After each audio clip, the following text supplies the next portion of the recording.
Chapter 9. Angels in the City of Churches. Harold climbed into Brother Alfred Davies' buggy and the two men greeted each other warmly. Soon the rhythmic beat of the horses' hooves on the road accompanied the conversation of the two men as they headed north in the late morning Adelaide sun. After leaving Kent Town, they skirted the city centre and turned west into Churchill Road and resumed their northward direction. Before long they arrived at the Islington Railway workshops in the suburb of Kilburn. "We're in good time again, Harold. The men are not out yet," Alfred commented. "That's good," replied Harold to his older companion. "We'll have plenty of time to pray and prepare. If ever we needed God's help, we need it today." When the gong sounded, several hundred men appeared in the yard beside the road and began to eat lunch. Harold moved among the men and distributed literature. At the usual signal, Harold's friend at the workshops brought out his box. Harold handed his hat to his friend and stepped onto the box. He began to speak on the subject, who changed the Sabbath? Conscious that a number of his hearers were Roman Catholics, Harold preached from the Douay translation of the Bible. After Harold closed his address, some of the men warned him not to come the following week without a police escort, as threats had been made to stone him. 2 Methodist ministers have been attacked with stones here not so long ago, one of the concerned men revealed. "Don't worry, God will take care of me," Harold assured his informants. "I'll be back next week." Alfred suffered with heart problems and Harold was afraid that any excitement might upset him. As they returned home in the early afternoon, Harold decided to raise the issue with him. "Alfred, I think that it might be best if I go to the workshops alone next week.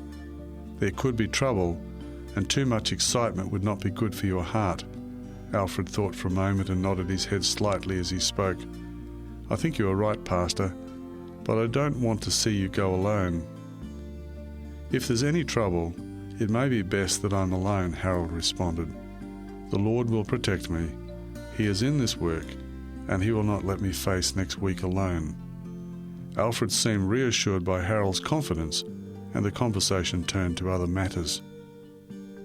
Harold and Anne made his forthcoming visit to the Islington Railway workshops a matter of special prayer, as they knew that the threat of violence could not be taken lightly.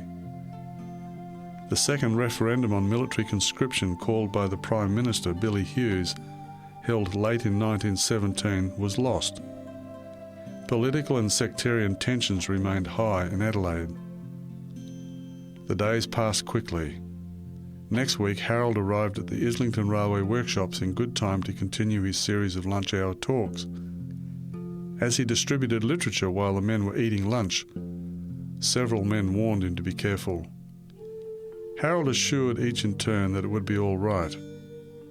When Harold gave the signal, his box was brought out by his friend at the workshops. Harold gave his hat to his friend to hold and was about to step on the box when 6 strapping men with bare arms and all over 6 feet in height preceded him and lined themselves up behind Harold, facing the fence over which the stones would be thrown.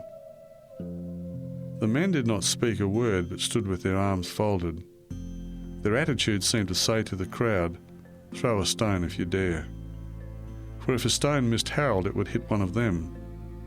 He stepped onto the platform with tremendous courage and preached as he had never preached before. The Spirit of God was present.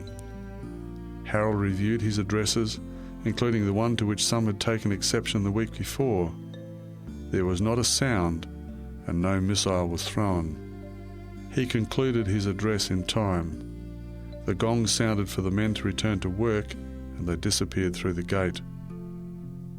Harold had never seen his protectors before, and did not see them as he stepped from the box. They were gone. Who were they? With deep gratitude in his heart to God for the protection he had experienced, Harold concluded that he had just witnessed the fulfilment of Psalm 34 and verse 7. "The angel of the Lord encampeth round about them that fear him, and delivereth them."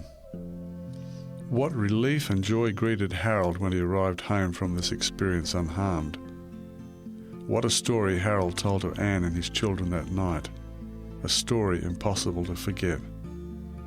Anne told Harold that she had called the children together after he had left for the meeting to pray for his safety. The children, who loved their father, prayed earnestly that he would not be harmed. Harold's faith and courage were vindicated in a remarkable way. God protected his humble servant. Yet more than that, God sent his angels to the troubled city of churches so that these men, all precious in his sight, would have the opportunity to hear the great Adventist message without interruption. The incident at the Islington Railway Workshops took place while Harold was conducting a tent mission in the suburb of Kensington, which is 2 suburbs east of Kent Town. The South Australian camp meeting took place at Kensington in late February and early March 1918, and Harold was asked to follow up the interest created by the camp meeting. Harold was assisted by Will Chapman and Sister Heiss. The mission experienced good attendances and many homes were opened for the study of the Bible. By May, many had decided to keep the seventh-day Sabbath and were attending the Kensington Church. In addition to his evangelistic meetings and studies in 1918, Harold functioned as the Religious Liberty Secretary of the South Australian Conference. Life was full with work and raising his growing family. Then in October at the Australasian Union Conference, Harold was called to take up city work in the Western Australian Conference. After 2 years in the South Australian Conference, Harold and his family were on the move again. Harold took his family back to the Gadsden home in Keysborough, Victoria, for a brief holiday, and the family arrived back in Adelaide in December for a week prior to leaving for Western Australia. While in Adelaide for the week, Anne washed her only good tussore silk skirt and hung it over a wire fence to dry. To her shock, when she went to retrieve the skirt, she discovered that a calf had chewed holes in it. Anne had planned to wear the skirt on the boat to Western Australia. It was nearing Christmas, and the church members at Kensington gave the family a Christmas cake to take with them on the boat. They boarded the SS Victoria in Adelaide just before Christmas and were farewelled by a group of church members. The SS Victoria left Adelaide and headed west into the Great Australian Bight, bound for Fremantle in Western Australia.